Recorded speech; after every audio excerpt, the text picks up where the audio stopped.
Hello dear students, welcome to Srijan ka संकल्प। मैं पारुल। आप पढ़ रहे हैं चैप्टर 8 पशु पक्षियों का आवास, है ना। ईवीएस क्लास 3 का ये चैप्टर है। हम इस चैप्टर का कुछ पार्ट कंप्लीट कर चुके हैं। आज हमें इस चैप्टर का कुछ पार्ट कंप्लीट करना है। यहाँ से आपका टॉपिक है आज कौन कहाँ रहता है।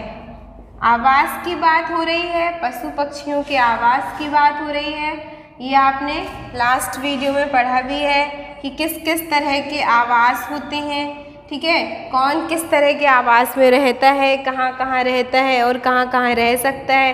अब आज की वीडियो में आपको पढ़ना तो आगे का ही है, लेकिन पढ़ना आपको वही है जो आपने लास्ट वीडियो में कवर किया है। कहने का मतलब आपने ये जाना था कि कौन से पशु पक्षी किस तरह के आवास में रहते हैं। अब आज का जो आपका टॉपिक है, तो इसमें सबसे पहले क्वेश्चन किया गया है कि कौन कहाँ रहता है।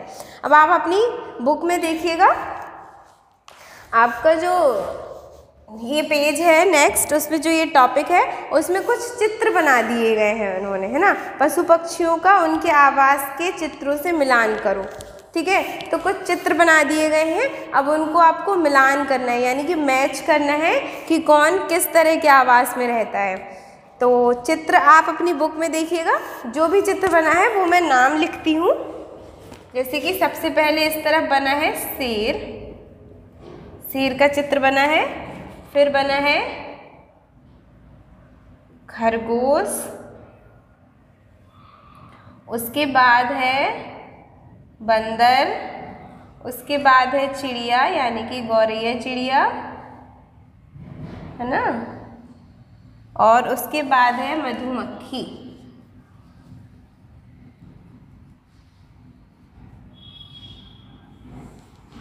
ठीक।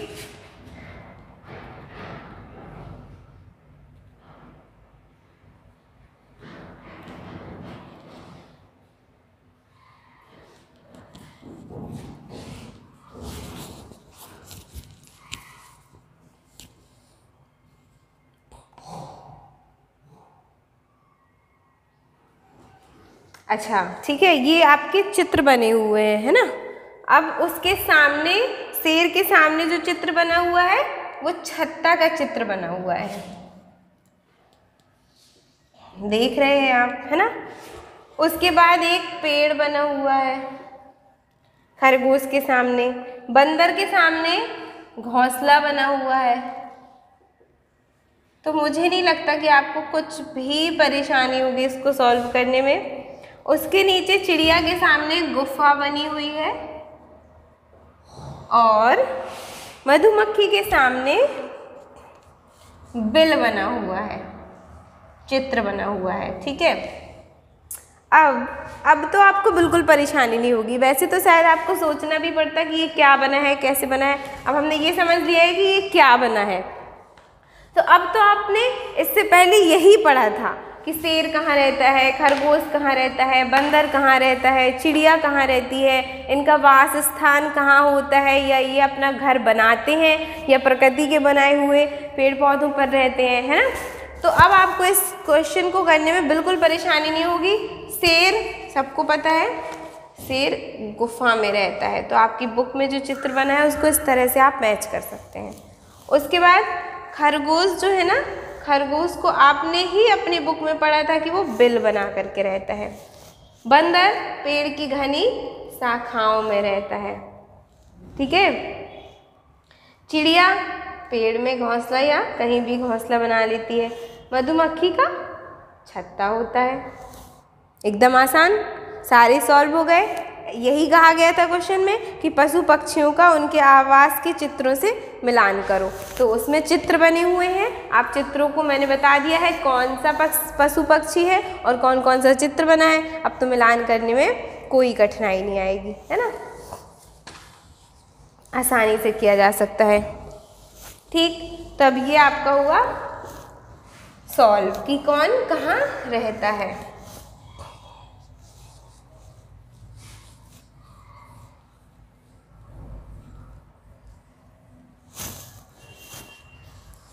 अब नेक्स्ट पैराग्राफ है, उसमें लिखा हुआ है पक्षी अंडे देने के लिए घोंसला बनाते हैं। अब थोड़ा सा और डिटेल में जाएंगे आप, और सारी चीज़ें आपको पता चलेंगी। लिखा है पक्षी अंडे देने के लिए घोंसला बनाते हैं। तरह तरह के पक्षी अलग अलग प्रकार के घोंसले बनाते हैं। अब आपको यहाँ पे पढ़ना है कि कौन पक्षी किस तरह का घोंसला बनाता है। ये तो सबको पता है कि कुछ पक्षी बच्चों ने देखे ही होंगे, घोंसले बने रहते हैं, उसमें बच्चे होते हैं या अंडा देती है चिड़िया, है ना। तो पशु पक्षी जो होते हैं वो अपना वास स्थान अपनी सुरक्षा के लिए, सुविधा के लिए ही बनाते हैं। तो उसमें उनकी सुरक्षा के लिए यही है कि वो घोंसले में अंडा देते हैं। ठीक है, तरह तरह के पक्षी अलग अलग प्रकार के घोंसले बनाते हैं। जैसे पक्षी घोंसला बनाने के लिए घास, पौधों की नाजुक टहनी, ऊन, बाल, रुई, पेड़ की छाल के टुकड़े, कपड़ों के टुकड़े, सूखे पत्ते आदि अलग अलग चीज़ों का इस्तेमाल करते हैं। अब ये लाइन समझने वाली है, मतलब ध्यान देने वाली है, क्योंकि इस पे आप क्वेश्चन बन सकता है। क्या क्वेश्चन बन सकता है कि पक्षी घोंसला बनाने में पक्षियों को घोंसला बनाने में किन किन चीज़ों की आवश्यकता होती है। तो आप इसको एकदम डिफाइन कर सकते हैं। आपने पढ़ ही लिया है घोंसला कैसे बनता है।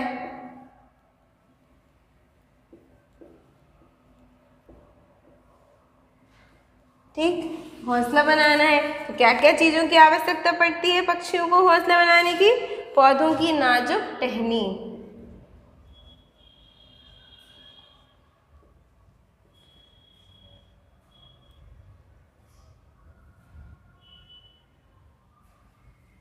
अच्छा, पौधों की नाजुक टहनी। क्यों नाजुक ही क्यों?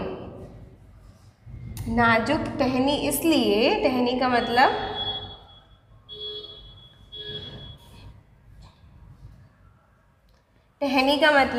जैसे पौधे होते हैं ना, तो उनकी कुछ शाखाएं ठोस यानी कि कड़ी होती हैं एकदम, और कुछ मुलायम होती हैं। तो उनको नाजुक यानी कि मुलायम क्यों चाहिए होती है? जिससे कि उनको कई पक्षी अपने घोंसले का आकार बनाते हैं बहुत अच्छा, तो इससे कि किसी भी तरह उसको मोड़ सकें, कहीं से भी उसको लगा सकें और जैसा वो चाहें वैसा बना सकें। इसलिए पौधों की नाजुक टहनी का यूज़ करते हैं। वो ऊन मिल जाए, वो भी मुलायम सी होती है ना, और मुलायम चीज़ रखेंगे उसमें, अपने अंडे रखेंगे तो उनके अंडे भी नहीं टूटेंगे। इसलिए कोई भी ऐसे कड़ी या ठोस चीज़ पर वो नहीं बनाएंगे जिससे कि उनको कोई भी परेशानी आए अपने अंडे रखने में। बाल, इनका भी उपयोग कर सकते हैं वो। ठीक है, रुई, पेड़ की छाल जो होती है ना, उसके टुकड़ों को भी यूज़ कर सकते हैं। पेड़ की छाल के टुकड़े, कपड़ों के टुकड़े,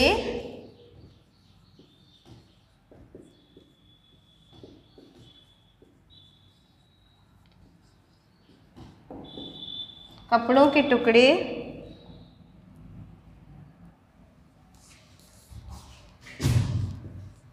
सूखे पत्ते, जो पत्ते सूख जाते हैं, वेस्ट मटेरियल होता है, उनका भी यूज़ कर लेते हैं वो अच्छे से। आदि अलग अलग चीज़ों का इस्तेमाल करते हैं। ठीक, तो अब आदि हमने लिख दिया है, जिससे कि और भी कई सारी चीज़ें होंगी जिनका वो इस्तेमाल करते होंगे, तो वो इन्हीं सब में शामिल हो जाएंगे। तो अगर आपसे कोई क्वेश्चन कह दिया जाए या पूछ लिया जाए कि पक्षी जो अपना घोंसला बनाते हैं, उनको घोंसले को बनाने में किन किन चीज़ों की ज़रूरत होती है, तो पौधों की नाजुक टहनी, ऊन, बाल, रुई, पेड़ की छाल के टुकड़े, कपड़ों के टुकड़े, सूखे पत्ते आदि, इन सब चीज़ों का इस्तेमाल करके वो अपना घोंसला बना लेते हैं। अधिकांश पक्षी अपना घोंसला पेड़ों पर बनाते हैं। पक्षी अपना घोंसला कहाँ बनाते हैं? पेड़ों पर बनाते हैं।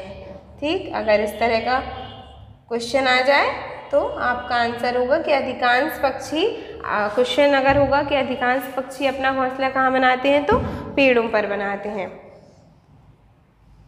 कुछ पक्षी अपना घोंसला हमारे घर की दीवारों, छतों पर भी बना लेते हैं।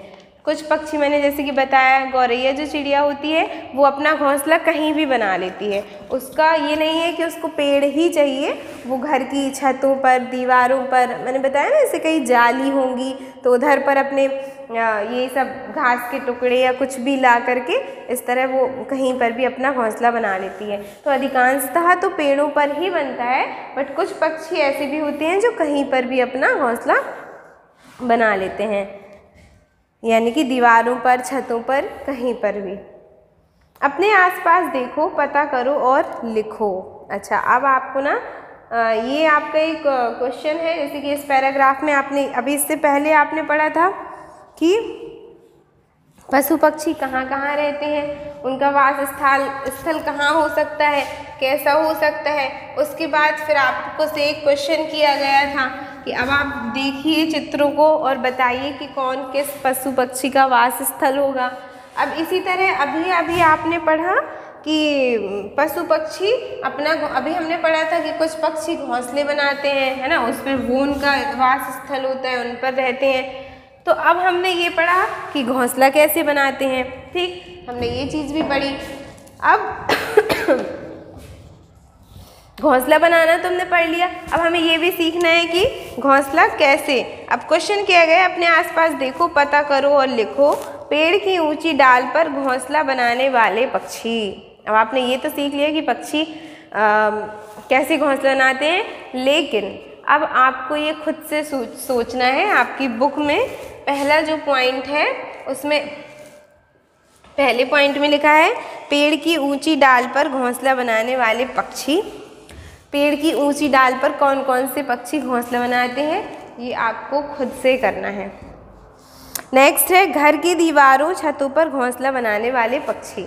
अभी जैसे कि हमने लास्ट इसी पैराग्राफ में ये समझा कि कुछ पक्षी जो होते हैं वो पेड़ की डालों पर अपना घोंसला बना लेते हैं अधिकांशतः, लेकिन कुछ पक्षी जो होते हैं वो घर की छतों या दीवारों पर घोंसला बनाते हैं। तो अब आपको ये डिफाइन करना है कि वो कौन से पक्षी होते हैं जो पेड़ों पर, पेड़ों की डाल पर अपना घोंसला बनाते हैं, और वो कौन से पक्षी होते हैं जो छतों पर या दीवारों पर अपना घोंसला बनाते हैं।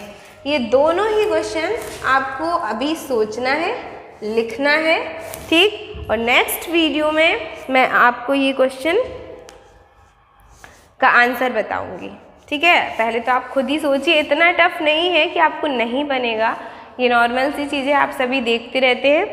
तो एक बार इनको खुद से करने की कोशिश करिए। नेक्स्ट वीडियो में अगर नहीं बनता है तो मैं आपको बता दूंगी, ये हमारा कवर हो जाएगा।